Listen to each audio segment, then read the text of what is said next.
दिल्ली में हो? हाँ जी प्रभु जी। तो भारत की गर्मी मुबारक हो आपको, कनाडा के ठंडे से। हाँ प्रभु जी, बहुत ज्यादा लग रही है इस बार। जी जी। ओके, तो शुरू करते हैं। हाँ, यस प्रभु जी। यस। लैपटॉप में एक बार जूम खोल लेता हूँ। थैंक यू तो राधे प्रभु राधे, जी। जय जय श्री राधे श्याम, हरे कृष्णा, जय प्रभुपाद। सब कैसे हैं भक्तगण? गर्मी जय में अच्छे? प्रभुपाद। आशा करते सब ठीक होंगे। तो हरे लास्ट हरे क्लास में हम कृष्णा, लोग, दंडोत प्रणाम प्रभु जी। हाँ दंडोत जय, प्रणाम। दंडवत प्रणाम, सब बहुत धन्यवाद। तो पिछले क्लास में हम लोग गए थे गोवर्धन के ऊपर, लीला स्थलियों का कुछ दर्शन करने, अगर आपको याद हो, राइट? याद है? ओके। तो आज हम चलेंगे उसके बाद। पिछली बार हम लोग पुछरी का लोटा गए थे? गए थे प्रभु जी। नहीं गए थे, नहीं? नहीं, और बताया तो था आपने। गए थे, बताया था पुष्य का लोटा बताया था आपने। पुष्य का लोटा कौन है? हनुमान जी का ओके वो ओके। है, आपने बताया था। हाँ हाँ, गुड, वेरी गुड। तो उसके बाद आता है पुछरी के लोटे के बाद। ओके, मैं एक बार लिस्ट निकाल लेता हूँ, जस्ट मुझे थोड़ा सा 1 मिनट और टाइम दे दीजिए। Zoom प्रभु जी, आपने नरसिंह मंदिर बताया था, अप्सरा कुंड, नवल कुंड है। और मुझे लग ही रहा था गांग। माता जी ठीक आंसर देंगे मुझे।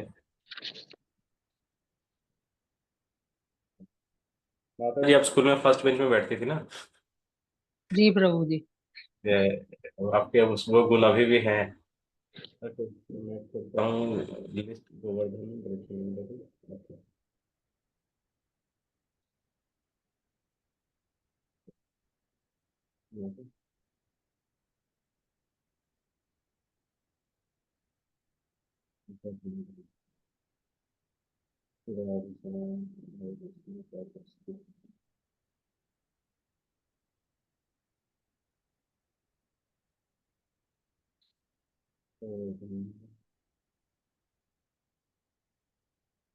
गोवर्धन। तो हम लोग गए थे कुर्सी का लेते हैं, राजा खंड की गुफा भी गए थे। हाँ अच्छा, जी, वो भी बताया था। इंद्र प्रणाम स्थल नहीं गए थे, राइट? कदम खंडी, सुरभि कुंड। ठीक है, तो अभी हम लोग ना ये कुछ जगह है इनका क्विक क्विक दर्शन करेंगे, ज्यादा डिटेल में नहीं जाऊंगा।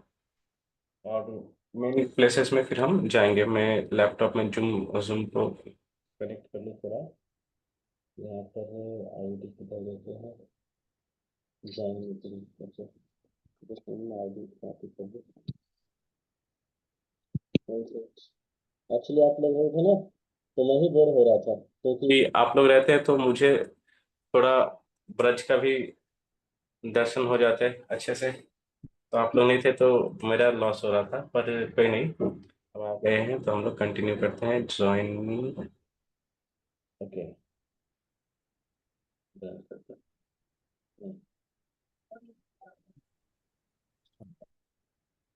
तो आज हम लोग चलेंगे इंद्र प्रणाम स्थली, कदम खंडी। तो इंद्र प्रणाम स्थली का मैं आपको दर्शन कराता हूँ। मैं लैपटॉप में निकाल लूँ। राजस्थान ब्रजमंडल images,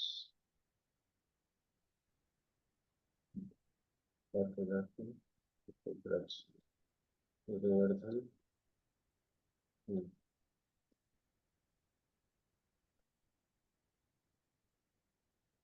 गोवर्धन, गोवर्धन, रतन खंडी।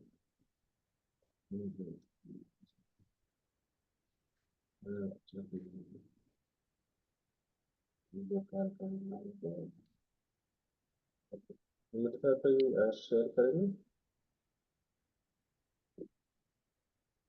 Share share share, access send request.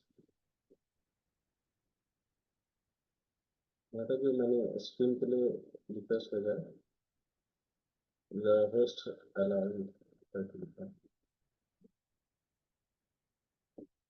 ये संजय होम करके मेरा एक और अकाउंट है, आप थोड़ा सा मुझे उसमें स्क्रीन दे दीजिए।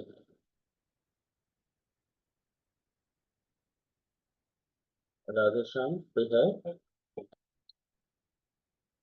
हरे कृष्णा। प्रभु जी आपका एक ही आ रहा है नाम, संजय वृंदावन नाम से, उसमें तो आप को होस्ट हैं। संजय होम करके है, देखिए संजय होम वो होगा। फरनी माता जी आप सुन रहे हैं?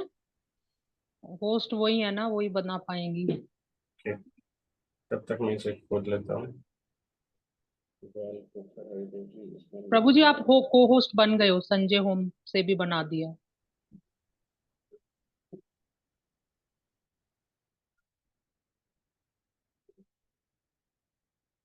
ओके, तो अभी हम लोग चलते हैं।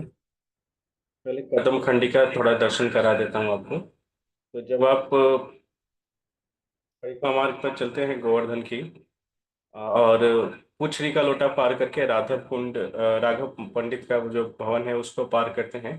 पिछले बार मैं दिखाया था राघव पंडित का जो भजन कुटीर है, और एक बार आपको दिखा देता हूँ जिससे आप थोड़ा कनेक्ट करें।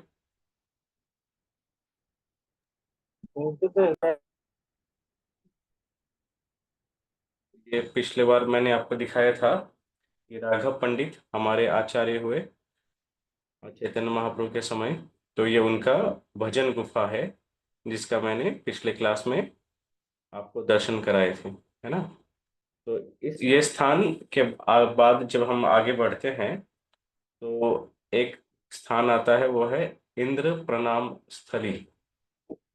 देखता हूँ यहाँ है दान जगती नलोरी गोपाल राय गोवर्धन गोविंद कुंड ग्वाल पोखर हरगोविंद स्तंभ टुकड़ा, यहाँ पे मन से लगा सब दिखेगा पर मैं कोई भी कोशिश करता है। अच्छा, तो ये इंद्र प्रणाम स्थली क्या है? तो जब इंद्र ने ठाकुर जी का अभिषेक कर रहे थे ना, जब भगवान कृष्ण का वो अभिषेक कर रहे थे, तो गोवर्धन का वो अपना अपराध, गोवर्धन के प्रति उन्होंने जो अपराध किया था, उस अपराध से क्षमा याचना के स्वरूप वो भगवान कृष्ण का अभिषेक कर रहे थे। तो अभिषेक का जल ज्यादातर गोविंद कुंड में जाके एकत्रित होता है, और उसके अलावा कुछ जल गिरिराज गोवर्धन के दूसरी ओर इंद्र प्रणाम स्थली है, जहां तक इंद्र प्रणाम करते हुए आया था, वहाँ वहीं वहां तक वो ये होता है, क्या बोलते हैं, वहां पे एक कुंड बन जाता है, ठाकुर जी के अभिषेक का जो जल है वहां पर भी एकत्रित होते हैं। तो वो इंद्र प्रणाम स्थली है। मैं वो पिक्चर थोड़ा यहाँ पे मिस आउट कर गया, मुझे ठीक दिख नहीं रहा, तो मैं कोशिश करूंगा वो आज दिखाने का, अदरवाइज मैं थोड़ा आगे चलता हूँ इंद्र प्रणाम स्थली से। इंद्र प्रणाम स्थली से जब थोड़ा आगे बढ़ेंगे, तो एक जगह कदम के बहुत सारे ना वृक्ष दिखेंगे आपको, ठीक है, कदम के वृक्ष दिखेंगे। और वहां पे एक मंदिर है ऐसा, प्राचीन मंदिर श्री वन बिहारी जी का, और उस स्थान का नाम है कदम खंडी। और ये स्थान जो है जटीपुरा, जो है जटीपुरा के पहले आता है, ठीक है। यहाँ पे ना चारों ओर कदम के पेड़ हैं, हालांकि मैं देखता हूँ इनका वीडियो मैंने रिकॉर्ड किया होगा, तो मैं आपको वो दिखा देता हूँ। वीडियो गोवर्धन गोवर्धन कदम खंडी इंद्र प्रणाम चल इंद्र प्रणाम चल भी आ गया, देखते हैं।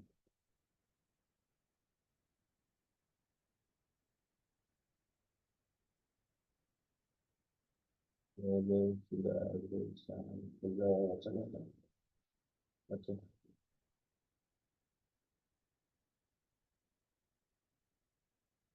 जब आप गोवर्धन की परिक्रमा करेंगे ना, तो आपको एक स्थान पर ऐसा दिखेगा, श्री गिरिराज इंद्र मान भंग। इस पर हम लोग चढ़ते नहीं हैं, हम लोग इसके सामने से नीचे से चल जाते हैं। तो यहाँ पर यहाँ तक कहा जाता है कि इंद्र दंडवती करते हुए आए था भगवान कृष्ण के आगे, क्षमा याचना करते हुए। और इसके ठीक विपरीत दिशा पर उल्टे तरफ एक कुंड जैसा दिखेगा, जिसके बीच एक कुआं भी है, ठीक है। तो इस जगह को इंद्र प्रणाम, सॉरी, इंद्र का प्रणाम स्थली या कुंड कहा जाता है, इंद्र कुंड भी कहा जाता है इसे। तो ठाकुर जी के जो अभिषेक का जल है ना, वो यहाँ पर भी आकर एकत्रित हुआ था। ओके, और यहाँ पे जो इंद्र, जहाँ तक इंद्र आए थे वहां पे ठाकुर जी का ये स्वरूप है, वो जटीपुरा के ये ठीक पहले पड़ता है। और यहाँ पर ठाकुर जी को 56 प्रकार के भोग अक्सर निवेदन होते हैं। और इसके बाद आता है कदमखंडी।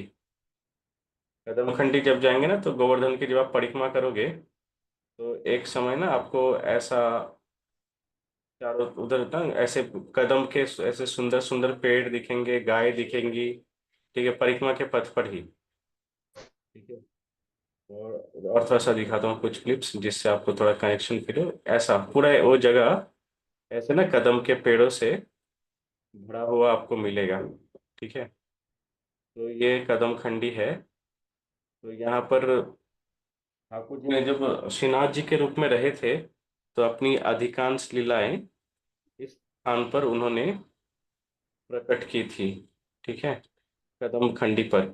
और यहाँ पर एक ऐरावत कुंड भी है, जो इंद्र के साथ जो ऐरावत हाथी आया था ना, वो इंद्र के साथ सुरभि कुंड, ऐरावत कुंड, हाँ। तो इंद्र के साथ एक हाथी आए थे, ऐरावत हाथी इंद्र का। तो उसके नाम का एक प्राचीन कुंड भी यहाँ पर है। इन स्थानों पर जाने पर ऐसा लगेगा ना कि मैं कोई गहरा वन के अंदर आ गया हूँ। ये ऐरावत कुंड है। ऐरावत हाथी भी ठाकुर जी के रूप माधुर्य को देखकर मोहित थे। और वास्तव में ना जो ऐरावत हाथी है, ये भगवान का ही सेवा के लिए आए थे। पर ठाकुर जी ने इसे इंद्र को गिफ्ट किया था। तो ऐरावत हाथी ना के वास्तविक मालिक जो है वो ठाकुर जी ही हैं। ओके। जब समुद्र मंथन में ऐरावत हाथी प्रकट हुए थे, तो भगवान विष्णु की सेवा में पहले गए थे, और आगे चल के भगवान विष्णु ने उसे इंद्र को ना उपहार स्वरूप दिया, क्योंकि इंद्र वो आगे चल के राजा बने थे इसलिए। ओके, कदम खंडी। और उसके बाद आता है सुरभि कुंड। तो ऐसा सुरभि, यहाँ पे तो है सुरभि कुंड, पर मायापुर में है सुरभि कुंज। तो आप लोग जानते हैं सुरभि कुंज के बारे में? मायापुर में है। उसका बहुत सुंदर एक भजन भी है। कत सुखेर खब, बांग्ला में भजन है चैतन्य महाप्रभु का। सुरभि कुंजे हाट बस दिए छे गौरनिताई, ऐसा करके सुरभि कुंज जो है, वहाँ पे हाट बैठा है, अर्थात बाजार बैठा है। और उस बाजार में किसने लगाया बाजार? गौर निताई ने वो बाजार लगाया है। और जहाँ पे क्या बिकता है, तो उस हाट में, उस हाट हाट मतलब होता है बाजार। ठीक है, पहले क्या होता था ना, वीक में एक दिन या 2 दिन किसी इलाके में बाजार लगती थी, और लोग वहां जाके सामान लेते थे, तो उसको बंगला में हाट बोलते हैं। हाट मतलब पैदल जाते हैं जिस स्थान पर, तो वो हाट है। तो यहाँ पे है सुरभि कुंज, गोवर्धन के ठीक उल्टे तरफ थोड़ा सा 50 मीटर अंदर के तरफ ना, एक ऐसा बहुत सुंदर ऐसा एक कुंड दिखेगा, सुरभि कुंड। तो सुरभि कौन है? ये सुरभि भी एक गाभी हैं, जो स्वर्ग में निवास करती हैं, तो भगवान कृष्ण की बहुत प्रिय हैं। तो इंद्र ने अपनी अपराध को माफी प्राप्त करने की इच्छा से वो सुरभि माता को लेकर आते हैं, उनके पूंछ पकड़ते हुए आते हैं। तो पूंछ पकड़ना ना, गाय का जब भी हम लोग ना गाय के पास जाए, अगर हम पूंछ पकड़ते हैं गाय का, या फिर गाय के पूंछ से अपने आप को झाड़ते हैं, तो कहते हैं ना, किसी का ग्रह दोष, काला जादू, किसी भी प्रकार की चीज है, झाड़ना इत्यादि, नजर लगना, ये सब चीज ना कट जाता है, रोग मुक्त होते हैं। तो ठीक है, तो इसलिए ना अभी भी ब्रज में और बहुत जगह ना लोग ना क्या करते हैं, गाय के पूंछ से अपने बच्चों को झड़वाते हैं। वो उससे नहीं झड़वाते, वो क्या बोलते हैं, कुछ तांत्रिक आते हैं ना, वैसे उससे नहीं, ये गाय के पूंछ से ब्रज में झड़वाते हैं अपने बच्चों को। तो आप भी अगर कभी गाय के करीब जाओ ना, तो गाय के पूंछ से अपने ऊपर ना टच करवाना। ठीक है। तो सुरभि माता जब आई गाय का पूंछ पकड़ते हुए, तो इसका ये इंद्र ने गाय का पूंछ पकड़ के आ रहे थे सुरभि माता के पूंछ को। तो ये एक और बात का सूचक है कि मैं बहुत विनम्र हूँ। मैं अपने आप को गाय के आगे, मतलब गाय के जैसे जो नरम, मतलब करुणा व हृदय वाले जो जीव हैं, उनके आगे भी मैं बहुत विनम्र हूँ। ये प्रमाण के रूप में इंद्र सुरभि माता को लेकर यहाँ पे आते हैं। और सुरभि माता को देखकर कन्हैया ना वो पूरा राग जो कृष्ण और इंद्र को जो उनका क्रोध था वो पूरा नष्ट हो जाता है। हालांकि ठाकुर जी का क्रोध था नहीं। और उसके उपरांत इंद्र क्या करते हैं, सुरभि माता क्या करती है, सुरभि माता आ, भगवान को जल अपने दूध से अभिषेक करती हैं, तो पूरे गोवर्धन के ऊपर उनके दूध का चिन्ह आज भी दिखता है। मैंने पिछले वीडियो में आपको वो दिखाया था। ये सुरभि कुंड का बहुत सुंदर एकांत में ये जगह है, पर इधर बंदर बहुत ज्यादा है। ठीक है, तो सब वो भजन स्थली है बहुत ठाकुर जी के सुंदर सुंदर। ठीक है, बहुत सारे लोग ऐसे एकांत में जाकर भजन करते हैं, है ना। तो सुरभि कुंड के बाद हम चलते हैं, ऐरावत कुंड तो दिखा दिया। रुदन कुंड है, रुदन कुंड के बारे में थोड़ा सा देखते हैं। ओके, ओके, ठीक है। तो यहाँ पे एक रुदन कुंड भी है। रुदन कुंड जब हम रुदन ऐरावत कुंड जटीपुरा, सबसे पहले मैं जटीपुरा आपको दिखा देता हूँ। रुदन कुंड भी बोलते हैं उसे, रुद्र कुंड भी बोलते हैं। तो जब हम ई रिक्शा से करके जाते हैं ना जटीपुरा की तरफ, तो ई रिक्शा रास्ते में रुक जाती है एक स्थान पर जिससे कि लोग ना जटीपुरा जा सके। तो जहाँ पे ई रिक्शा का स्टैंड बना हुआ है उसके पीछे ही ये रुद्र कुंड या रुदन कुंड भी कहते हैं। तो रुद्र कुंड कहते हैं कि रुद्र से नाम पता चलता है, अर्थात शिव जी का ये स्थान होगा। और इसे रुदन कुंड भी बोलते हैं क्योंकि शिव जी ने यहाँ पर गोवर्धन की तीव्र विरह वेदना प्रेम भक्ति या उनकी सेवा की इच्छा से वो रोने लगते हैं कि मुझे भी ना गोवर्धन के पास रहना है, मैं भी उनकी सेवा करना चाहता हूँ। ये इच्छा से इंद्र सॉरी भगवान शिव आते हैं। और ये रुद्र कुंड का यहाँ पर रुद्र कुंड है, यहाँ पे शिव जी हैं, उनको वो लोग स्थानीय जो ब्रजवासीगण है वो ऐसे सेवा करते हैं।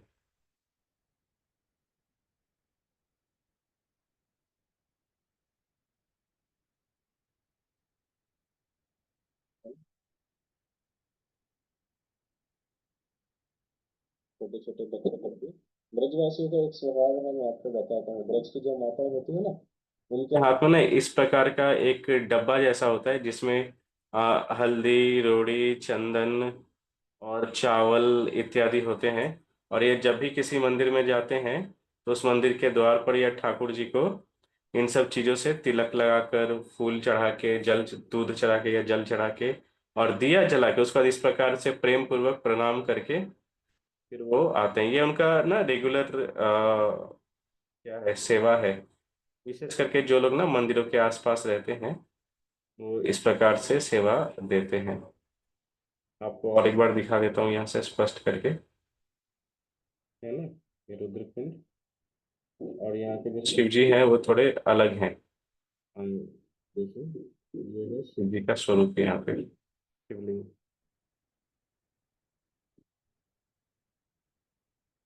देखिए, जब भी कोई आप मंदिर में जाए शिव जी की परिक्रमा ना करें। शिव जी का ना शिवलिंग का आधा परिक्रमा होता है, पूरा परिक्रमा नहीं होता है।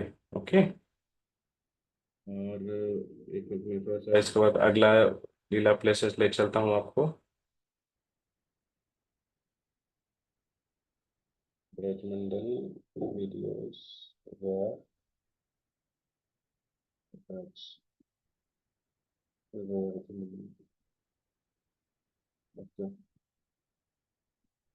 रुद्रकुंड के ऑपोजिट साइड में मार्केट के बीच से हम लोग जाते हैं जटीपुरा, यतिपुरा या जटीपुरा। ठीक है, ये है वो जटीपुरा का दर्शन। यहाँ पे लस्सी और एकादशी साबूदाना और ये क्या क्या है सब इधर मिलता है। आ, क्या आलू की जलेबी इस प्रकार से बहुत चीज इधर मिलते हैं मार्केट में। और यहाँ पर क्या होता है, यहाँ पर दूध से इस प्रकार से दूध से गोवर्धन महाराज का अभिषेक किया जाता है। हर दिन सारा दिन ही इस प्रकार की सेवा लोग करते हैं गोवर्धन महाराज का। तो बात है कि यहाँ इसको भी पुष्टि मार्ग के भक्त इसे क्या कहते हैं, पुष्टि मार्ग के भक्त इस स्थान को मुखारविंद भी कहते हैं। हालांकि गौड़ीय भक्त मानसी गंगा को मुखारविंद मानते हैं। तो इसको भी मुखारविंद क्यों कहते हैं, इसके बारे में मैं आपको बता दूं। इसको मुखारविंद कहने का कारण है कि जैसा कि मैं कह रहा था, जब श्रीनाथ जी प्रकट हुए थे ना ब्रज में, गोवर्धन में जब श्रीनाथ जी प्रकट हुए थे, तो ठाकुर जी इस प्रकार से लीला व्यक्त करते थे कि ऐसा लगता था जैसे द्वापर युग अभी चल रहा हो। तो तो वहां पर जो जटीपुरा में आज से 500 साल पहले जब ठाकुर जी श्रीनाथ जी के रूप में प्रकट हुए, माधवेंद्रपुरी पाद ने उनको प्रकट जब किया, तो गोवर्धन के ऊपर जब उनको स्थापित किया गया, तो ब्रजवासी गण इतने खुश हुए, इतने प्रसन्न हुए कि हर घर से हर दिन 56 भोग से भी ज्यादा अधिक का भोग लगता था, और पूरे गांव ना उत्सव में डूबा हुआ था। महीनों, 6 महीने 7 महीने तक ऐसा लगातार ऐसा उत्सव का माहौल उधर बना रहा। ठीक है। और एक पल के लग रहा था कि जैसे कि ना आज आज भी वो गोवर्धन लीला चल रही हो, आज भी ठाकुर जी गोवर्धन धारण कर, आज भी ब्रजवासी का वही भाव था जो 5,000 साल पहले था। ठीक है। तो इसलिए पुष्टि मार्ग के भक्त 500 साल पहले जब ठाकुर जी प्रकट हुए, तो इस स्थान को जहाँ पे श्रीनाथ जी का मंदिर था उसके पास वाले स्थान, कोई जटीपुरा है वहां पे, उसी स्थान को उन लोगों ने मुखारविंद के नाम से वहां पर उनकी स्थापना, मतलब सेवा करने लगे ठाकुर जी की। ओके। उनकी मतलब उनके परंपरा के जो आचार्य रहे, वल्लभाचार्य और अन्य आचार्य, वो भी इसी स्थान पर भजन किया करते थे। इवन उनकी समाधि भी इसी स्थान पर गोवर्धन में मानी जाती है। ओके। तो इसके बाद हम आगे चलते हैं। जटीपुरा से आगे आप लोग ने जटीपुरा का दर्शन किया होगा, अधिकांश लोग जाते हैं तो जटीपुरा का दर्शन करते हैं। ठीक है। इसके बाद एक स्थान आता है, ये मैं आपको बता देता हूँ पर आप ना ट्राई नहीं करना। ठीक है। यूजली मैं इन सब स्थान की महिमा बताता नहीं, ये वाला हाइड करके रखता हूँ, पर फिर भी मुझे लगता है कि ना हम सब भक्तों का सब कुछ जानने का अधिकार है, अतः मैं आपको बताता हूँ। तो जब हम लोग जटीपुरा से थोड़ा आगे बढ़ेंगे ना, तो यहाँ पे एक ऐसा ऐसा मंदिर मिलेगा, दिखाता हूँ। ये मंदिर, एक मंदिर मिलेगा, इस मंदिर का नाम है दंडवती। यहाँ पे गोवर्धन शिला है जिसका नाम है दंडवती शिला। ठीक है। दंडवती शिला इसका नाम क्यों है, तो किसी भक्तों का अगर गोवर्धन परिक्रमा करने के दौरान कोई अपराध बन जाता है, किसी वैष्णव का अपराध बन जाता है, किसी भी प्रकार का अपराध बन जाता है, या गोवर्धन पर पैर रख देते हैं, किसी भी प्रकार का ना कोई अपराध बन जाता है, उसे अपराध बोध होता है, तो ये जो सामने दंडवती शिला है ना, इस दंडवती शिला का 7 बार अगर कोई परिक्रमा करे, तो उसका गोवर्धन परिक्रमा करने के दौरान जो अपराध बनता है वो कट जाता है। ठीक है। तो ये है वो दंडवती शिला। ओके। किन्हीं कारणों से कोई कोई भक्त होते हैं, गोवर्धन परिक्रमा का संकल्प करते हैं पर थोड़ा सा ही कर पाते हैं और छूट जाता है, तो वो अगर गोवर्धन परिक्रमा ना भी करे, सिर्फ दंडवती शिला का 7 बार परिक्रमा कर ले, तो उसे गोवर्धन परिक्रमा का ही फल मिलेगा और गोवर्धन परिक्रमा पुण्य मानी जाएगी। और एक है, जब श्रीनाथ जी प्रकट हुए थे, उनके मंदिर श्रीनाथ जी के ऊपर था, तो मंदिर के जो गोसाई थे, पुजारीगण थे या भक्तगण थे जो गोवर्धन के ऊपर जाते थे उनका दर्शन करने, वो पहले क्या करते थे, गोवर्धन से आज्ञा मांगते थे कि हम आप पे चढ़ेंगे, हम चढ़ सकते हैं।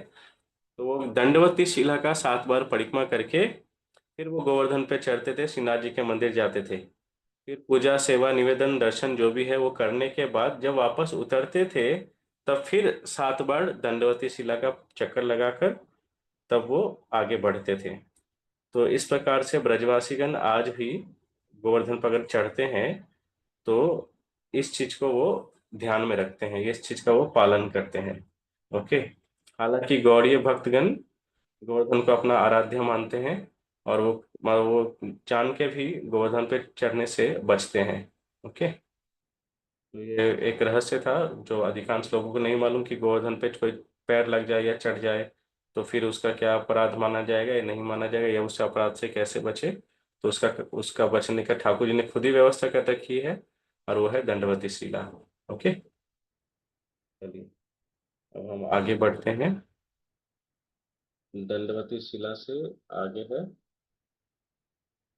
ओके, ये है गोपाल राय मंदिर, अर्थात श्रीनाथ जी का मंदिर। चले श्रीनाथ जी का मंदिर दर्शन करने, नाथ द्वारा नहीं, ब्रज में। श्रीनाथ जी जहाँ पर आगे रहे, जिन्हें माधवेंद्रपुरी ने गोपाल, जिस गोपाल को उन्होंने प्रकट किया, जिनके लिए वो खीर चोरी करने गए थे, तो गोवर्धन के ऊपर ये सफेद सा महल रूपा मंदिर है, श्रीनाथ जी का मंदिर। और देखते हैं इस पर क्या होता है। देखो, ऐसा लोग यहाँ से दंडवती शिला को परिक्रमा लगाने के बाद ऐसे गोवर्धन पर पैर रखते हुए ऊपर मंदिर की ओर जाते हैं। ठीक है, देखिए सब जा रहे हैं ना लोग ऊपर मंदिर की तरफ जा रहे हैं, और बहुत चोट भी लगती है। और तो मैं गया था, तो मैं उसका आपको दिखा रहा हूँ। अभी गोवर्धन के ऊपर जो श्रीनाथ जी का मंदिर है, उस पे यहाँ से चढ़ के अंदर जाते हैं। अंदर जाने के बाद अंदर फिर ऐसा माहौल है, वहाँ भी ऐसा सीढ़ी है। ये सब प्राचीन मंदिर है। फिर वहाँ पर ऐसा ऊपर से ऐसा गांव दिखता है चारों तरफ, ये आने वाला गांव है जो ऊपर से दिखता है, काफी ऊंचा है, बहुत सुंदर है। तो और फिर यहाँ पर है मंदिर जहाँ पे श्रीनाथ जी रहते हैं। हालांकि यहाँ पर श्रीनाथ जी का विग्रह अब तो नाथ द्वारा में है, तो यहाँ पर उनकी प्रतिमा विग्रह है। अंदर वीडियो उस दौरान उठाना मना था, तो मैंने नहीं वीडियो अंदर का नहीं लिया। बहुत गर्म जगह है ये गर्मियों में, और बहुत सुंदर दिव्य स्थान है। ठीक है।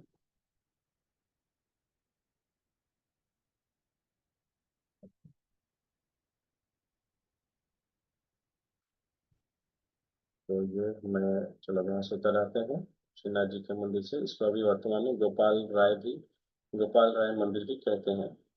उसके बाद जो स्थान आता है वो है उद्धव कुंड। ठीक है, जब हम लोग ई रिक्शा से जाते हैं तो हम लोग उद्धव कुंड जाते हैं, तो उद्धव कुंड का दर्शन करते हैं। उद्धव भगवान कृष्ण के चचेरे भाई तथा और भी रहे, और ठाकुर जी की बहुत सारी लीलाओं को उन्होंने प्रकाशित किया। उद्धव गीता भी उन्होंने लिखी। और यह है उद्धव कुंड, बहुत सुंदर ये कुंड है। अधिकांश भक्तों ने इनको देखा है, उद्धव कुंड का दर्शन किया है।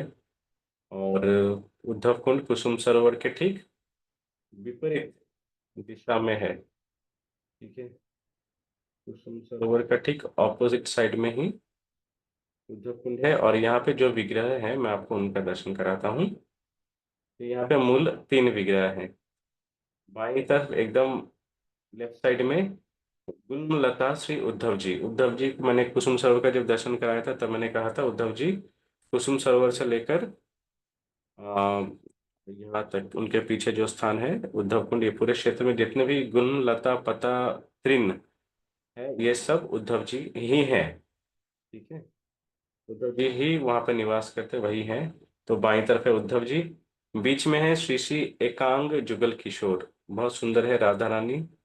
इनकी चोटी बहुत सुंदर लंबी है, नीला साड़ी पहने हैं। और ठाकुर जी, और इधर है राधा उद्धव बिहारी है, इनका पिक्चर में थोड़ा देर बाद में दिखाता हूँ। तो आपको राधा एकांग जुगल किशोर का ये सुंदर दर्शन है, आप दर्शन करो, प्रणाम निवेदन करो। उसके उपरांत ये उद्धव जी का दर्शन है। ठीक है,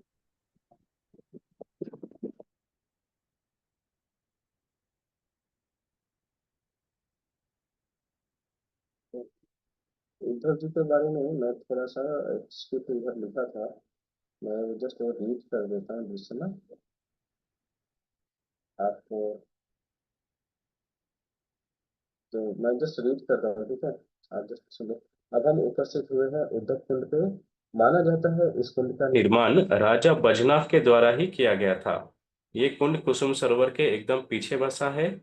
यहाँ के वन कृष्ण को प्रिय सखा उद्धव जी को संबोधित करता है, जो पुष्प वन में गुलमलता के रूप में विद्यमान है। उद्धव कुंड से कुसुम सरोवर तक का क्षेत्र उद्धव जी का स्वरूप माना जाता है। इसलिए कुसुम सरोवर और उद्धव कुंड दोनों जगह पर ही उद्धव जी का मंदिर है। उद्धव जी भगवान कृष्ण के सखा और चचेरे भाई भी थे, जिनका कद काठी स्वरूप और पहनावा भगवान कृष्ण के समान ही था। वो भगवान के पहने हुए वस्त्र को ही धारण करते थे। उद्धव जी बहुत ज्ञानी थे और गोपियों को भगवान कृष्ण के प्रति विरह वेदना से विरह वेदना से उनको मुक्त कराने के लिए वृंदावन आए थे। भगवान कृष्ण भी अपने भक्त के हृदय में बसे अहंकार से परिचित थे, और इसलिए उन्होंने उद्धव जी को गोपियों के पास पत्र लेकर भेजा, उन्हें उपदेश देने के लिए। साथ ही उनसे कहा कि वे गोपियों को ज्ञान दे, जिससे उनका विरह वेदना कम सके। वास्तव में भगवान कृष्ण प्रेम भक्ति को सर्वोपरि के रूप में सर्वोपरि प्रेम भक्ति सर्वोपरि है, उस उसका वो जगत में स्थापना करना चाह रहे थे। अतः उन्होंने उद्धव जी को ब्रज में भेजा। उद्धव जी वृंदावन जाने पर वृंदावन और ब्रजवासियों की करुण अवस्था को देखकर वे दंग रह गए। गोपियों को उपदेश देने के दौरान वृंदावन के गांव की गोपियों ने प्रेम भक्ति को सर्वस्व के रूप में स्थापना किया। गोपियों से दिव्य ज्ञान पाकर उद्धव जी कृष्ण प्रेम भक्ति में उन्माद हो गए। और उद्धव जी के वैसे गुरु तो हैं संभवतः बृहस्पति जी, या बृहस्पति जी के शायद शिष्य हैं उद्धव जी। ठीक है। पर वास्तव में उनके गुरु कौन है मालूम है? वास्तव में उनके गुरु हैं राधा रानी। उनके जो पूर्व गुरु है उन्होंने उन्हें ज्ञान भक्ति के बारे में बताया, पर राधा रानी ने उन्हें प्रेम भक्ति का दान दिया। इसलिए इसलिए उद्धव जी को राधा रानी का पहला शिष्य भी कहा जाता है, जिस कारण कन्हैया उद्धव जी पे बहुत प्रसन्न रहे कि उद्धव जी तुम्हें किशोरी जी ने अपना शिष्य बनाया है।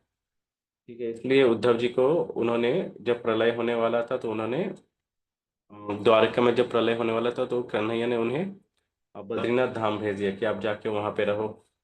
ठीक है। तो आगे चल के फिर वो बद्रीनाथ से वृंदावन आ जाते हैं। उन्होंने देखा कि उनकी ज्ञान भक्ति गोपियों के प्रेम भक्ति के आगे कुछ भी नहीं।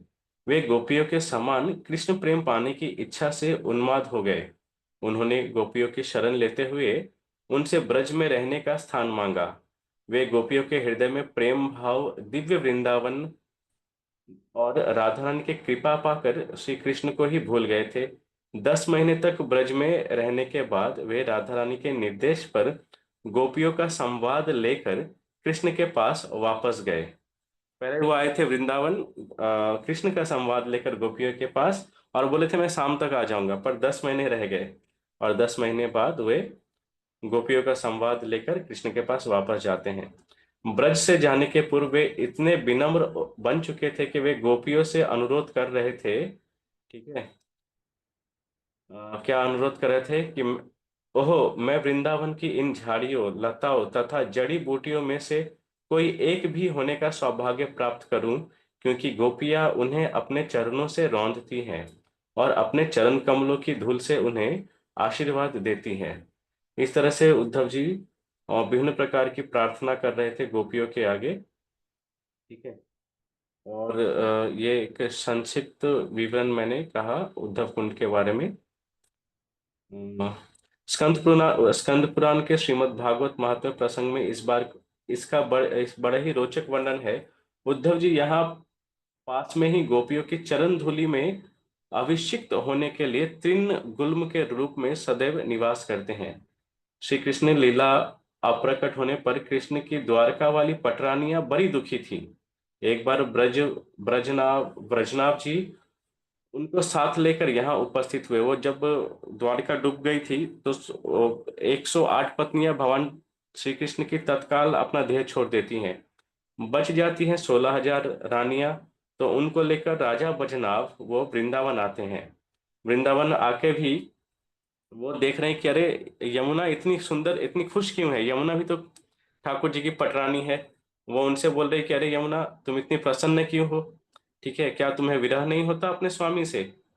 तब कहती हैं कि विरह तो होता है, पर फिर भी हम ब्रज की गोपियां, हमारे साथ ठाकुर जी कभी हमसे दूर नहीं गए हैं। ठीक है, तो दूर नहीं गए हैं तो हम भी उनका दर्शन करना चाहती, कहाँ दर्शन करेंगे, कहाँ दर्शन मिल सकता है? तो बोले ना, पहले आप ना अच्छे से उद्धव जी से और ना उनके बारे में जानो, उनके बारे में ना सुनो, तब आपको ना वो जब राधा रानी के प्राप्त भक्ति आपको देंगे, तो तभी ना आपको दर्शन होंगे इनका, क्या बोलते हैं, कन्हैया का और किशोरी जी का। तो सभी गोपियां यहाँ पर आ जाती हैं उद्धव कुंड में ही, इस स्थान पर। और यहाँ पर उद्धव जी उपदेश देते हैं श्रीमद् भागवत का और भगवान कृष्ण के लीलाओं का। हालांकि उस लीला में वो परीक्षित महाराज को मना करते, परीक्षित तुम इसे मत सुनना, तुम यहाँ से जाओ। कुछ दिन बाद जब आ,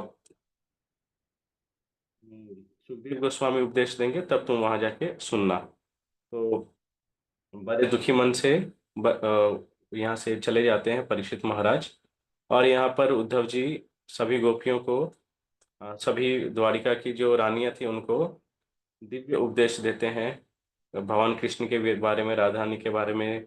सब प्रेम भक्ति उनके आगे न्यौछावर कर देते हैं, उन सब पटरानियों के आगे। वह सब पटरानियां इन सब लीलाओं को सुनने के बाद इतनी उन्माद हो जाती है, इतनी मग्न हो जाती है कि वे सब ना नाचना शुरू कर देती हैं। और एक महाकीर्तन होता है उस उद्धव कुंड, जहाँ पे हम देखते हैं उद्धव कुंड, वहां पे उस महाकुंड कीर्तन में अर्जुन, पंच पांडव, जितने समस्त भक्त थे, महाजन, जितने भी भक्त थे, वो सब उस कीर्तन में आ जाते हैं। और आगे चल के उस कीर्तन में राधा रानी कृष्णचंद्र अपने अष्ट सखियों के संग आ जाती हैं। ठीक है, यहाँ पे लिखा है, मैं थोड़ा सा पढ़ देता हूँ आपके लिए। श्री कृष्ण की लीला अप्रकट होने के बाद कृष्ण की द्वारका वाली पटरानियां बड़ी दुखी थी। एक बार बजनाभ उनको साथ में लेकर उपस्थित हुए। बड़े जोर शोर से संकीर्तन आरंभ हुआ। देखते देखते उस महासंकीर्तन में कृष्ण के सभी परिकर क्रमशः अभिपूर्व होने लगे। अर्जुन मृदंग वादन करते हुए नृत्य करने लगे। इस प्रकार द्वारका के सभी परिकर उस संकीर्तन मंडल में नृत्य और कीर्तन करने लगे। अर्थात महाभागवत उद्धव भी वहां तीन गुल्म के से अभिभूत होकर नित्य में विभोर हो गए। फिर भला कृष्ण ही कैसे रह सकते थे? श्रीमती राधा रानी आदि सखियों के साथ वे भी उस महासंकीर्तन रास में अभिभूत हो गई। थोड़ी देर बाद ही वे अंतर्ध्यान भी हो गए। इस प्रकार उद्धव जी के द्वारा महिष्य मतलब द्वारका की रानियों को इस स्थान पर सांत्वना दी गई। ठीक है ना? तो आप भी जब उद्धव कुंड जाओ तो बड़े वो ना अच्छे भाव से उद्धव जी वहाँ पे हैं, उनसे आप प्रार्थना करना कि वो भी ब्रज भाव आपके हृदय में प्रकाशित करें, ब्रज की जो सुंदरता है वो प्रकाशित करें। ठीक है, वैसे भी गुरुदेव की कृपा से सभी को मिल रहा है। चलिए नेक्स्ट अब हम चलते हैं उद्धव कुंड के बाद। ओके, तो उद्धव कुंड के बाद आता है, एक्चुअली आता है राधा कुंड। ठीक है, तो राधा कुंड फिर बहुत लंबा है, देखते हैं क्या है। राधा कुंड, जय जय श्री राधे। बहुत सारे वीडियो फाइल हटा दिए थे।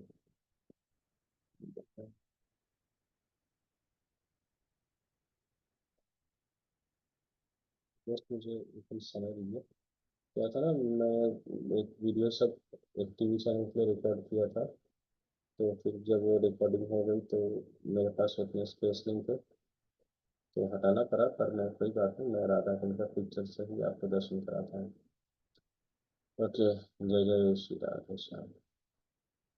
तो जब हम लोग राधा कुंड में प्रवेश करते हैं, राधा कुंड के परिक्रमा पथ से, तो हमारे सामने कौन कौन सी लीला स्थलियाँ आती है, मैं उसका लिस्ट आपको बताता हूँ। हरे कृष्णा प्रभु जी। हाँ प्रभु जी, जी बीच बीच में आवाज मुझे ही ऐसी आ रही, बीच बीच में कम बिल्कुल हो जा रही है। आवाज कम कभी हो कभी, रही है, सभी को हो रही है? हाँ हाँ, कभी कभी मुझे ऐसा लग रहा कि सही आ रही है, कभी कभी कम आ रही है, तो पता नहीं मुझे ही लग रहा है, सबको लग रहा अच्छा ठीक है, माफ करना आप, बस अब हो तो फिर से और एक बार बोलिएगा। पर मैं तो कैमरे के आगे ही बोल रहा था। आप बाकी सब सुन पा रहे हैं? यस हरे प्रभु कृष्णा। जी। यस प्रभु जी। यस प्रभु जी। यस प्रभु जी। राधा कुंड के बारे में आपको बताता हूँ मैं पहले, इनका प्राकट्य लीला इत्यादि। ऑडियो पिक्चर डाल देता हूँ थोड़ा। राधा कुंड। जय जय श्री राधे श्याम।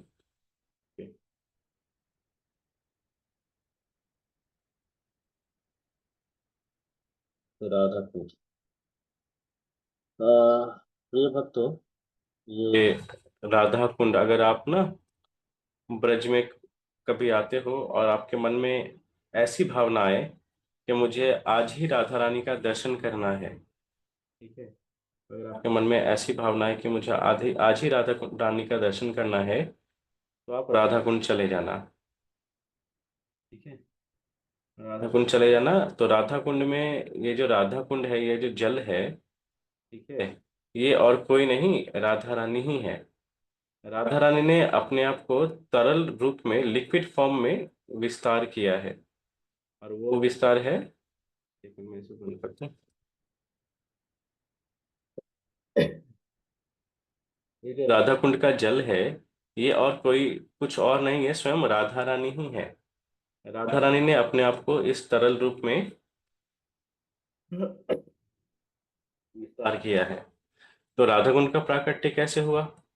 अब अधिकांश भक्त ना इस बारे में बड़े कंफ्यूज हैं। ठीक है, कोई बोलता है राधा कुंड का प्राकट्य बहुला अष्टमी के दिन रात 12 बजे हुआ। बहुला अष्टमी कब आती है? कार्तिक महीने में। ठीक है, बहुला अष्टमी आती है, तो लोगों को लगता है कि उस समय राधा रानी का प्राकट्य हुआ।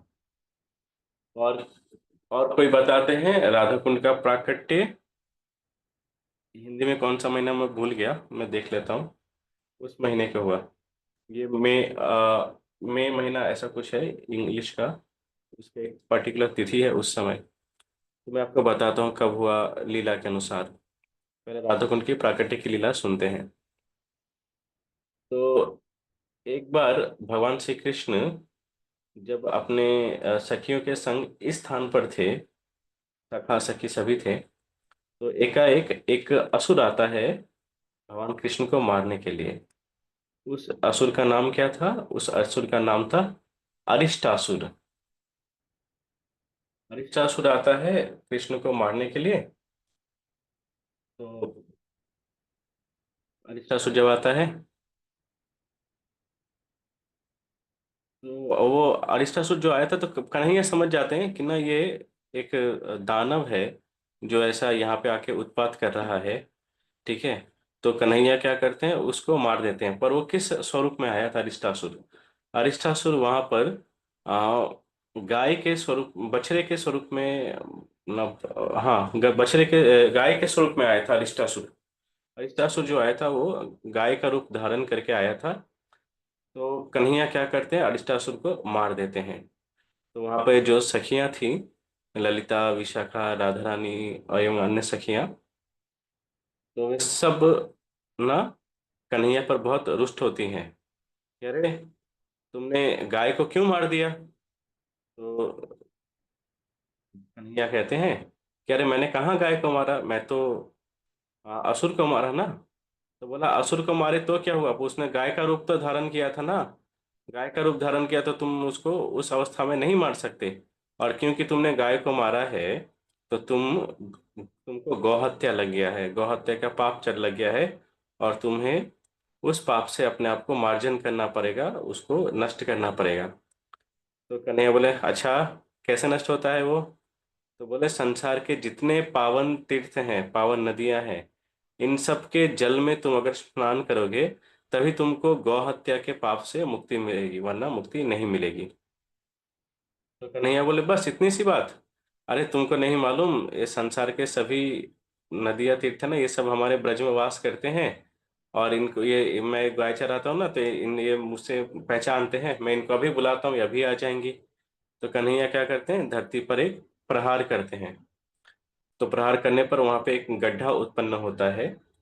गड्ढा जब उत्पन्न होता है, तब वो कन्हैया हाथ जोड़कर आह्वान करते कि हे गंगा, यमुना, सरस्वती, नर्मदा, कावेरी, जलंगी, गोदावरी इत्यादि समस्त नदियां, समस्त तीर्थ के जल, आप कृपया यहाँ पर प्रकट हो। मुझे गौ हत्या का पाप लग गया है, मैं आप में स्नान करके इस पाप से मुक्त होना चाहता हूँ। ठीक है, तो संगे संग सब पावन नदियां तीर्थ वहां पर उपस्थित हो जाती हैं, और कृष्ण ने जहाँ पर गड्ढा बनाया था वहां पे जल के रूप में वे सब एकत्रित हो जाते हैं।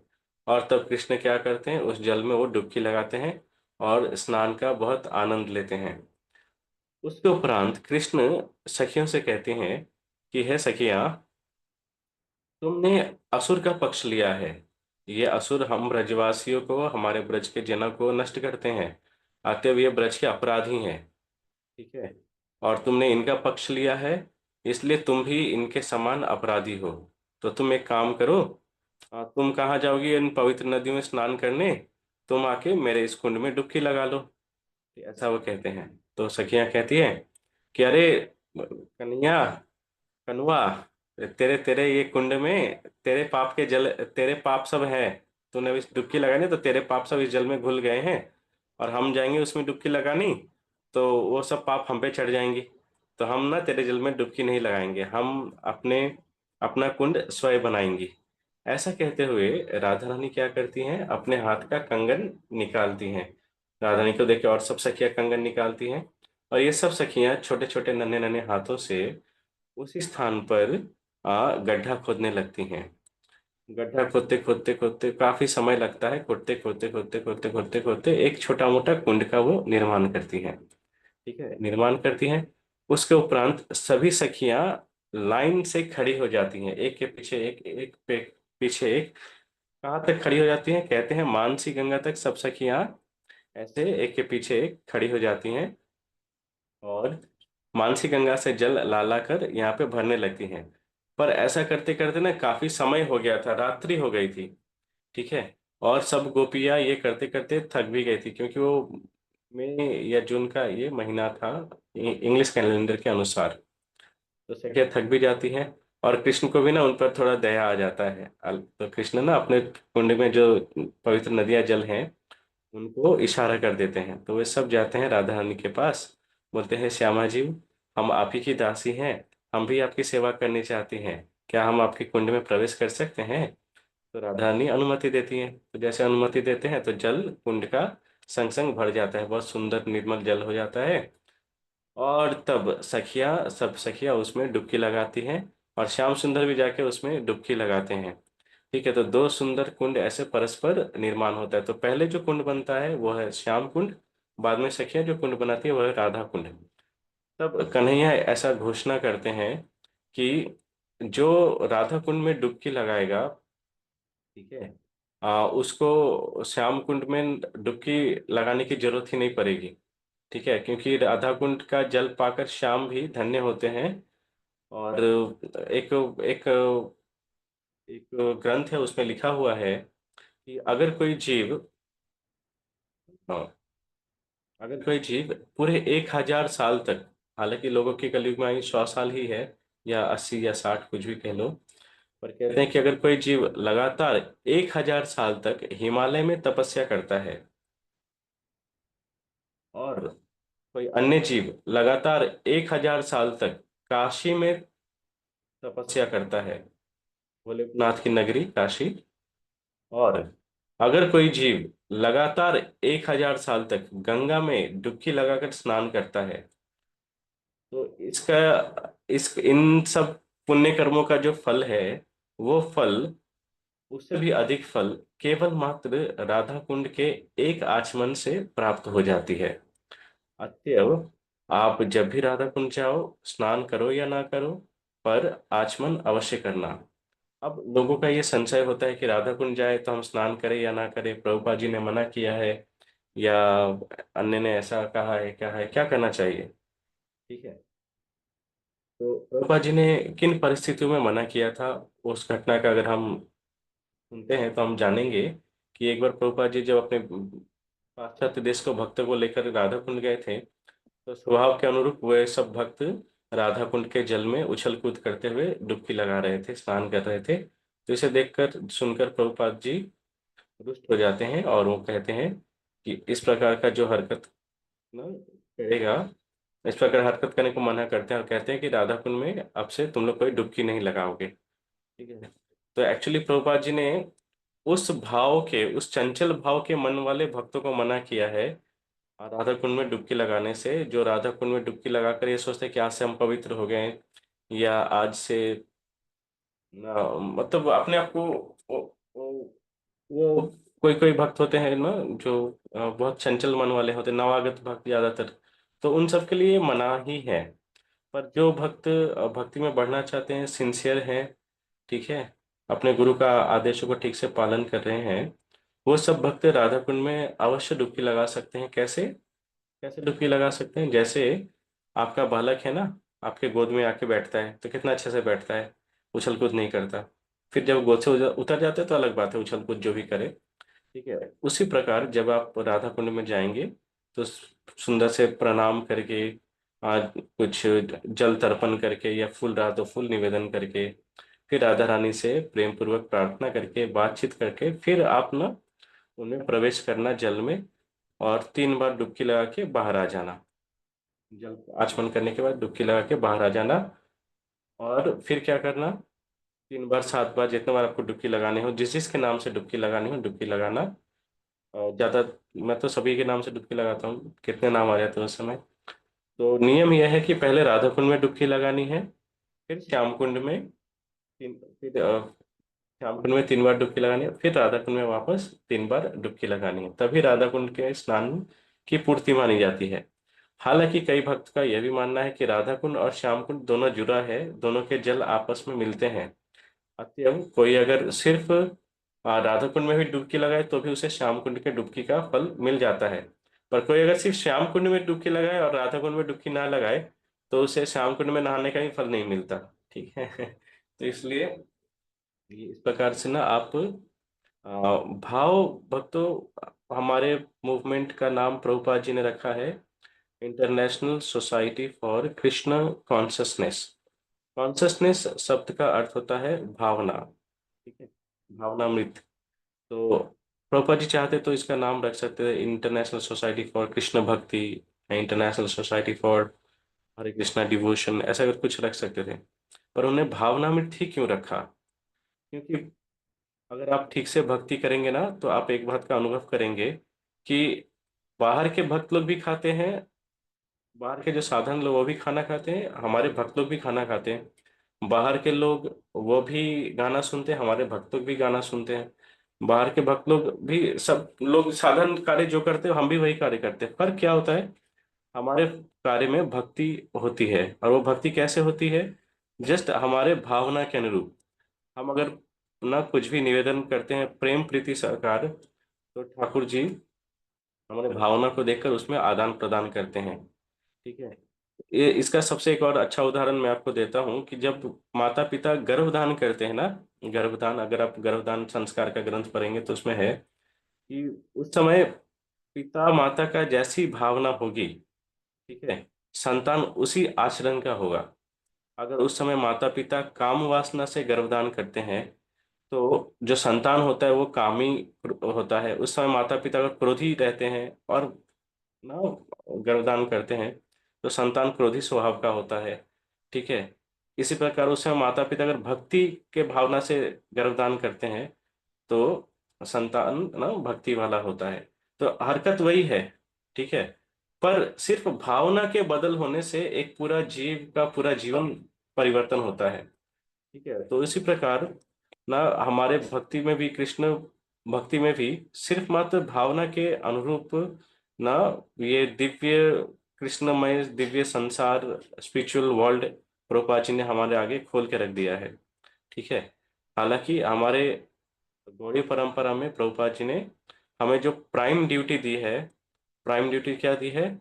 हाँ, प्राइम ड्यूटी दी है प्रचार करने को। प्रभुपाद जी का फॉर्मूला आता है ABCD करके। A for association of devotees, B for book reading, C for chanting, D for dancing. ठीक है, ये हमेशा के लिए है। इसके अलावा एक और आता है, प्रभुपाद जी कहते हैं बुक इज द एसेंस, ना purity is the force. Prabhupada ji कहते हैं कि किताब ग्रंथ ही हमारा एसेंस है, सार है, और पवित्रता, प्योरिटी इज द फोर्स। हम प्रीचिंग कैसे कर सकते हैं? अगर हम पवित्र होंगे तो हम प्रचार कर सकेंगे, क्योंकि जो पवित्र हृदय वाला व्यक्ति होता है, वो अगर कुछ बोले तो सामने वाला उसे सुनता है, उसे पालन करता है। पर अगर कोई पवित्र ना हो और वो बात वो दोहराए या बोले, तो लोग उसे बिल्कुल नहीं सुनेंगे। ठीक है, तो इसलिए आप सब पवित्र जीवन यापन करें और भावना में को हर वक्त ठीक रखें, अपनी भावनाओं को ठीक रखें। जब आप एकांत में हो तो ब्रज भाव में रहो, ठीक है। पर जब आप समाज में हैं तो एकदम प्रभुपाद के ना वेपन बन जाइए और अच्छे से समाज के लोगों को प्रभुपाद जी की जो लेक्चर्स हैं उसको आप हर वक्त सुनिएगा, ग्रंथ को अवश्य पढ़िएगा और इनमें से आप जवाब दीजिएगा, ठीक ना। और हमारे भारत भूमि में मेरा ऐसा मानना है कि हमारे भारत भूमि में बहुत संत साधुओं का ये स्थान है और हमें इन सब के बारे में भी जानना चाहिए। और हम सबको सुनेंगे, जानेंगे, फॉलो सिर्फ प्रभुपाद को करेंगे, ठीक है। तो आप सब अच्छे से भक्ति करो। तो अगले क्लास में राधा कुंड के बारे में और अच्छे से आगे से मैं लिस्ट तैयार करके रखूंगा और हम उसका दर्शन करेंगे। तो आज तक अब तो फिलहाल यहाँ तक है। किसी को कुछ बोलना है, कोई मैंने कुछ अगर गलत बोल दिया तो उसे सुधार करना चाहे तो आप बताइए। और कुछ जिज्ञासा हो तो बोल सकते हैं। Thank you Prabhu ji, thank you so much, बहुत अच्छा बताया आपने। मुझे पूछना था प्रभु जी, जो आप कह रहे हैं जतिपुरा, तो जतिपुरा है कि यतिपुरा है? और उसे स्थानीय भाषा में जट्टीपुरा बोलते हैं और इंग्लिश में उसे यतिपुरा बोलते हैं, वाई। पर हिंदी में वो जट्टीपुरा है। तो इस वर्ड का मीनिंग क्या है? ओके, इस वर्ड का मीनिंग मुझे भी स्पष्ट रूप से नहीं मालूम। मैं ना इसको जान के आपको बोलूंगा जट्टीपुरा ही क्यों बोलते हैं। क्योंकि यति मीन सन्यासी, तो सन्यासी से क्या लिंक हुआ उस जगह का? वहाँ पे वो वल्लभाचार्य और बहुत सारे आचार्य आचार्य रहे वहाँ पे। उस हम्म। परंपरा के पुष्टि मार्ग के, ठीक है, वो पुष्टि मार्ग परंपरा का केंद्र है। तो शायद उसलिए उनका नाम उस यतिपुरा कहा होगा। पर मैं एक बार ना नेक्स्ट क्लास तक आपको कंफर्म करके बता दूंगा। पर मेन तो वहां पर जैसे आपने कहा ना, मुखार वृंद है हाँ, कि मेन वहां। मुखार बिंदु वो तो 500 साल पहले पुष्टि मार्ग के भक्तों द्वारा उसे, क्योंकि वहां पर ठाकुर जी का ज्यादा ना जब प्रकट हुए श्रीनाथ जी, तो उनकी ज्यादा वहां पे सेवा हुई भोगों की। पर वास्तविक मुखार बिंद तो उधर है। मतलब दो प्रकार के मुखार बिंद हो गए, ये श्रीनाथ जी का मुखार बिंद हो गया और गोवर्धन का मुखार बिंद वो वाला है हमारे मानसी गंगा में। ओके।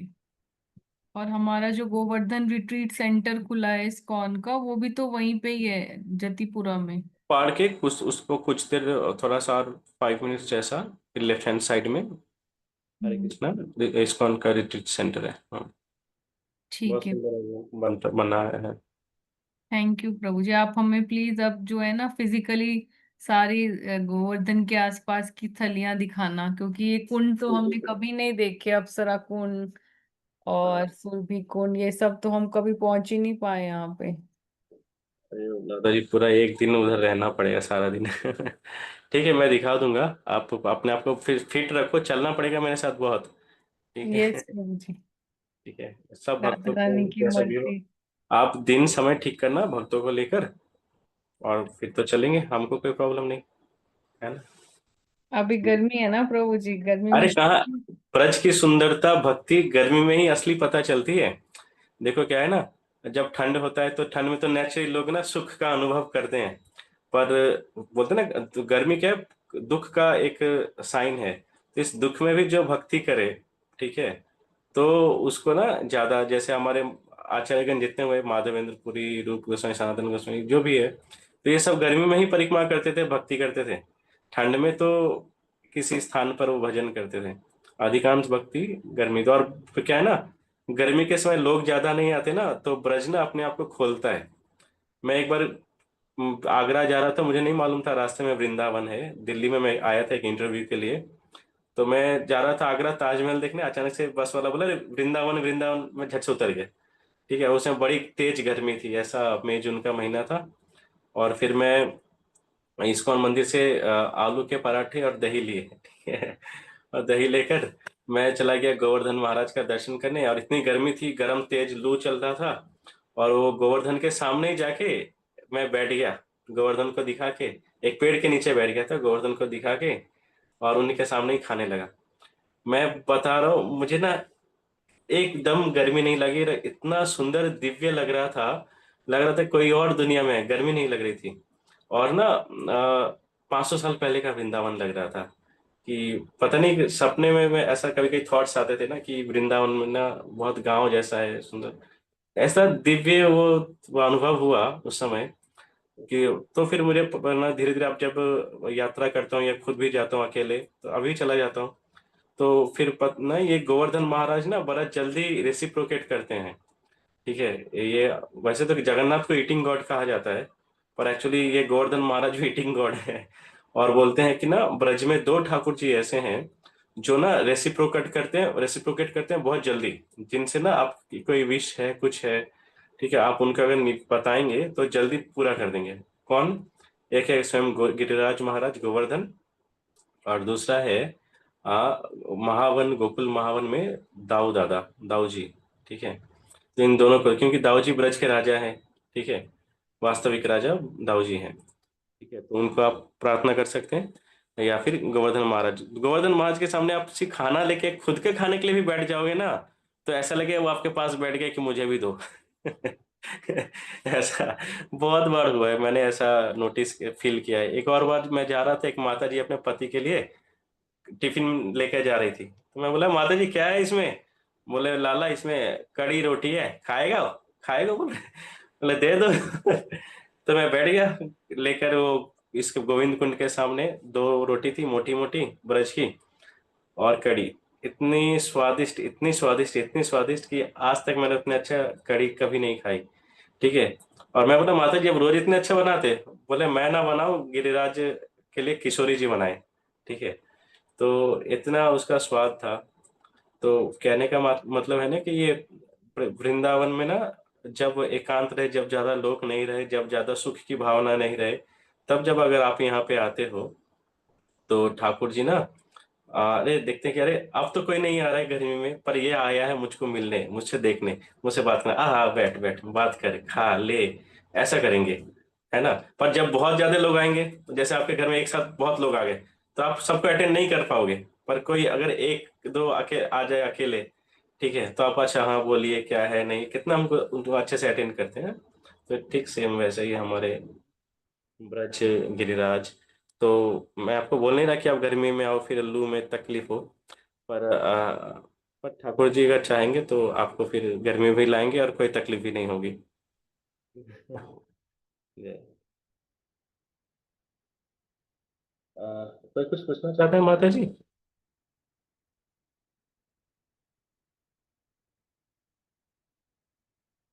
माता जी स्थिर हो गई है। ओके, पापा हारिनी माता जी, फिर से अनम्यूट कर दो, कैसे बोलते हैं? Hare Krishna Prabhuji, then Pranam. जय श्री हरि माता, हरे Krishna. Thank you so much Prabhuji for such wonderful class. And yes, जैसे माता जी की रिक्वेस्ट थी कि अगर आप हमें लाइव दर्शन करा पाए, क्योंकि हम जैसे गोवर्धन के अंदर परिक्रमा नहीं कर पाते, तो बहुत अच्छा रहेगा कि नेक्स्ट टाइम अगर आप हमें लाइव दर्शन करा पाए। मेरे एक छोटा सा करो, प्रश्न। हाँ जी, आप लोग सब डेट फिक्स करो। हम तो इधर ही हैं ब्रज में, हम कहाँ जा रहे हैं, देखो इधर ही है, अभी घूम घूम के काले भी पड़ गए, इधर पूरा काला है, इधर थोड़ा गोरा है। ऐसा है। ठीक है, जी बोलिए। हाँ, और एक छोटा सा प्रश्न ये था, जैसे कि जो अरिष्ठासुर था वो एक बुल था, मतलब गौ वंश में ही आता है बुल था। और उससे पहले जब आता है कि जब कृष्णा सबसे पहले उन्होंने गौचारण शुरू करा, तो उन्होंने वत्सासुर का भी वध करा, जो भी गौ हम्म वंश में आता है, जो हम्म, जो एक्चुअली में काफ था। हाँ तो वत्सासुर बछड़ा था, हाँ। हाँ, तो वत्सासुर के समय ऐसा क्यों नहीं हुआ कि सबने बोला कि आप अब तुम्हें मतलब बेसिकली जो सखाएं सखी हैं, उन्होंने क्यों नहीं बोला कृष्णा को कि अब तुम्हें प्योर अरिष्टासुर के बाद क्यों बोला? बत्सासुर क्या- तो बछड़ा तो था, बत्सासुर बछड़े के रूप में था। पर उस समय कृष्ण के सखाओं ने कहा कि ना तुमको गंगा मैया में डुबकी लगानी पड़ेगी। अच्छा, गंगा मैया में उनको डुबकी लगाने के बारे में कहा गया था। हाँ जी, हाँ ठीक है। जी। और देखो क्या है ना, कोई पाप करे या कोई भी बड़ा पाप करे, पर माता गंगा ना वो समस्त पाप हर लेती हैं। चलिए। ठीक है। अब लोग अगर डाउट करे कि अरे मैंने डुबकी लगाई, मेरा पाप गया कि नहीं गया, ठीक है, तो नहीं होगा। तो नहीं होगा। एक शिव जी की ऐसी एक कथा आती है कि ना, ऐसा शायद शिव जी टेस्ट लेते हैं लोगों की कि अरे लोग जो, मैं भूल गया वो कथा, मैं बताऊंगा, याद है कथा, बस ठीक से उसको कैसे स्टार्ट करूं। तो उसमें ना बताते हैं कि ना जो लोग गंगा जी में डुबकी लगाते हैं वो विश्वास ही नहीं करते कि ना हम आज से मुक्त हो गए। ठीक है। वो अपने पाप के ऊपर उनको विश्वास नहीं होता कि हम मुक्त हो गए। पर वास्तव में अगर हम कहीं गंगा में कहीं भी डुबकी लगाए ना, अगर हम ऐसे विश्वास करें डुबकी लगाने के साथ ही कि हे गंगा मैया, आज से मैं ये पाप नहीं करूंगी, बहुत धन्यवाद, ठीक है, और उस हिसाब से चले तो ठीक है। तो ठाकुर जी ना, ठाकुर जी को उनके सखाओं ने गंगा मैया में डुबकी लगाने को कहा था। और यही है वो, ठाकुर गंगा मैया में डुबकी लगाए या सभी कुंडों में डुबकी लगाए, तो उससे असर नहीं कमेगा। ठीक है, सभी, हाँ हाँ, ये एडवांटेज है कि सभी कुंड के जल एक ही जगह मिल जाते हैं। ऐसे बहुत सारे जगहों पर है, राधा कुंड में है, तिरुपति में भी है। तिरुपति में ऊपर एक कुंड है, वहां पे भी सभी तीर्थों का है। एक बिंदु सरोवर है उड़ीसा भुवनेश्वर में। ठीक है। तो उसमें भी शिव जी ने समस्त कुंडों के जल, तीर्थों के जल को प्रकट किया था बिंदु सरोवर में, तो ऐसा करके है। ठीक है ना? तो ये है। Thank you so much. Thank you. और कोई? राधे श्याम। कोई नहीं है तो फिर हम अगले क्लास के लिए तैयारी करेंगे, और अगले क्लास में राधा कुंड के बारे में और अच्छे से जानेंगे, और वहाँ पे एक एक करके परिक्रमा पथ पे जो जो मंदिर है उसका दर्शन करते हुए चलेंगे। और मेरे हिसाब से उधर भी 30 से 40 मंदिर मिल जाएंगे सिर्फ राधा कुंड के आसपास, जिसका दर्शन हमको करेंगे नेक्स्ट क्लास में, है ना। तो आप लोग ये सब ना लिस्ट अपने पास रखना, कभी आप सिर्फ राधा कुंड के ही दर्शन करने आओ तो उधर इन मंदिरों का दर्शन करना, है ना। Yes Prabhu ji. Thank you Prabhu ji, thank you so much. Hare Krishna, Radhe Shyam, जय प्रभुपाद। जय जय सभी प्रभुपाद। डिवोटीज प्रभु जी को थैंक यू हरे कृष्णा कर हरे सकते हैं। कृष्ण। हरे प्रणाम कृष्ण प्रभु जी। हरे प्रभु कृष्णा। जी, राधे राधे। हरे कृष्णा हरे कृष्णा प्रभु जी, थैंक यू, दंडवत प्रणाम। हरे कृष्णा प्रभु जी, दंडवत प्रणाम। राधे राधे। प्रभु जी, हरे दंडवत कृष्णा। दंडवत प्रणाम। राधे राधे हरे मैया। Krishna, Hare Krishna Prabhu ji, thank you so Prabhu much. जी, दंडवत हरे प्रणाम। कृष्णा प्रभु राधे जी, बहुत राधे। प्रणाम। आपको इतनी अच्छी जानकारी देने के लिए बहुत बहुत धन्यवाद। जय श्री